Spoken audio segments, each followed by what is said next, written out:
निम्नमानर कामकू ग्रामवासी विरोध। जाजपुर जिला रसुलपुर ब्लॉक अंतर्गत बरुआ ब्रह्मबरदा मुख्य रास्तार ब्रह्मबरदा सान पोखरी निकट में चलुवा पोखरी वाल काम निम्नमानर निर्माण हेउथिबा नै ग्रामवासी अभियोग करिसेंती।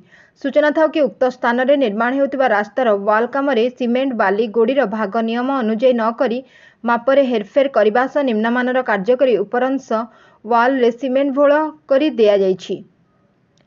एपरिकी जेतिकी उच्च हेबा कथा ताहा मध्य करा जाय नाही। ठिकादार जनक जेई विभाग अधिकारी मानकू हाथ करी कार्य शेष कर देथिबा अभियोग होईछि। नियम अनुଯାयी कार्य करिबा समय सूचना फलक करा जाय दर्शाइबार कथा किंतु सूचना फलक मध्य होई नाही। काम बेले जेई उपस्थित रहिबा आवश्यक किंतु कौनसी अधिकारी एठारे पाद पड़ नथिला। निम्नमानर निर्माण होइतिबा जोगु स्थायित्व को नहीं लोके प्रश्न उठाइचंती। ए विषय अधिकारी को जोगाजोग करिबार किछि प्रतिक्रिया मिली पारि नाही। Bureau report Ekamra news.